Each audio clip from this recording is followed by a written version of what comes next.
नमस्कार। जीएस अभ्यास के शॉर्ट प्रोग्राम में आपका स्वागत है। आज हम बात करेंगे विश्व के एवं भारत के काफ़ी सुर्खियों में रहने वाले न्यूज़ अफेयर्स के बारे में।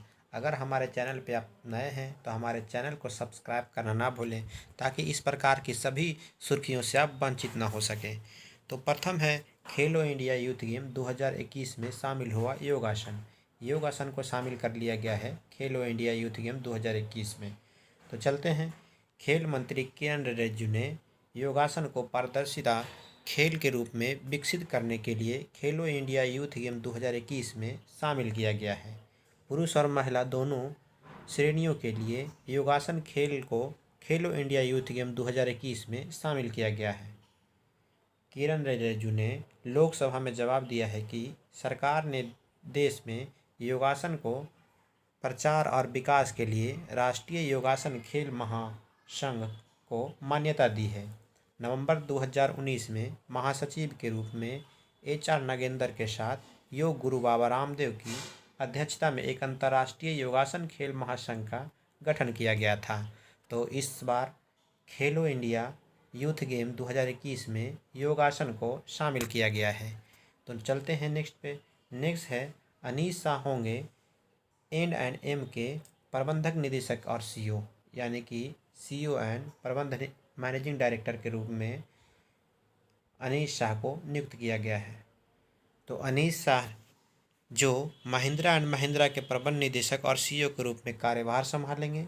9.4 बिलियन डॉलर के महिंद्रा समूह के संपूर्ण व्यवसाय की देखरेख करने वाले पहले पेशेवर कार्यकारी टू अप वन वो बनेंगे। अब पवन गोयनका 2 अप्रैल को बोर्ड के MD और CEO सदस्य के रूप में सेवानिवृत्त होंगे। ये 2 अप्रैल को सेवानिवृत्त होंगे। उसके बाद महिंद्रा एंड महिंद्रा के प्रबंध निदेशक और CEO के रूप में अनीस शाह को नियुक्त किया जाएगा। समूह के अध्यक्ष आनंद मेहरा एक गैर कार्यकारी भूमिका निभा रहा है। बाजार नियामक सेबी ने आदेश दिया है कि अप्रैल 2020 से शीर्ष 5 और सूचीबद्ध संस्थानों के बोर्ड का अध्यक्ष गैर कार्यकारी निदेशक होने चाहिए और MD या CEO से संबंधित नहीं होनी चाहिए। नेक्स्ट है, सौरभ गर्ग बने UIDAI के CEO, यानी UIDAI के CEO के रूप में चीफ ऑफ एग्जीक्यूटिव ऑफिसर के रूप में सौरभ गर्ग को नियुक्त किया गया है। तो चलते हैं, देखते हैं। वरिष्ठ नौकरशाह सौरभ गर्ग को केंद्र द्वारा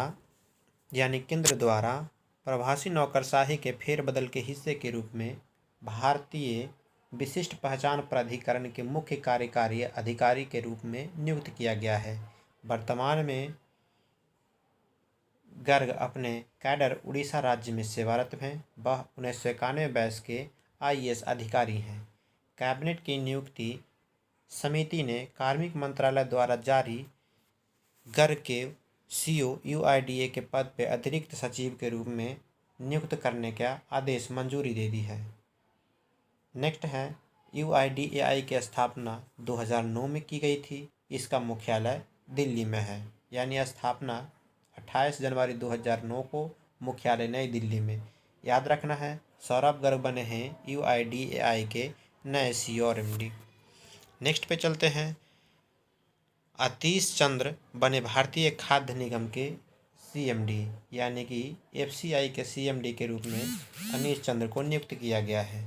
तो अनीश चंद्र को इस बार नियुक्त किया गया है। आतिश चंद्र बने FCI के CMD, यानी आतिश चंद्र को भारतीय खाद्य निगम यानी फूड कॉरपोरेशन ऑफ इंडिया के अध्यक्ष और प्रबंध निदेशक के पद पर नियुक्त किया गया है। उन्हें अतिरिक्त सचिव के पद भी दिया गया है। बिहार कैडर के 94 बैच के IAS अधिकारी आतिश चंद्र वर्तमान में कृषि सहयोग और किसान कल्याण विभाग के प्रमुख सचिव हैं, यानी उसमें ये संयुक्त सचिव के रूप में कार्यभार संभाले हुए हैं। यानी उनको भारतीय खाद्य निगम के CMD के रूप में नियुक्त किया जाएगा। तो आतिश चंद्र होंगे भारतीय खाद्य निगम के नए CMD। और चलते हैं इस पे विस्तारित रूप में। तो भारतीय खाद्य निगम की स्थापना 14 जनवरी 1965 को करी गई थी, जिसका मुख्यालय नई दिल्ली में है। तो एफसीआई की स्थापना 1965 और मुख्यालय नई दिल्ली में। सीजेआई के लिए मुख्य न्यायाधीश बोबड़े ने की जस्टिस एनवी रमन्ना को नाम की सिफारिश, यानी चीफ जस्टिस ऑफ इंडिया, नए चीफ जस्टिस ऑफ इंडिया होंगे एनवी रमन्ना।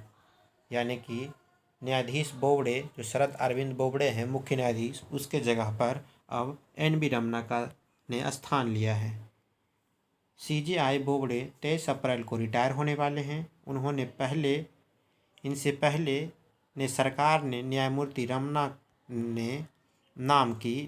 रमन्ना के नाम की सिफारिश भेजी है। हाल ही में कानून मंत्री रविशंकर प्रसाद इस सिलसिले में सीजेआई के उनके अधिकारियों एवं उत्तराधिकारियों के नाम की सिफारिश करने को कहा था।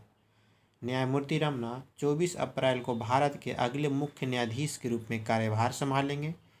सुप्रीम कोर्ट के न्यायाधीश के तौर पर जस्टिस रमन्ना का 26 अगस्त 2022 तक कार्यकाल है।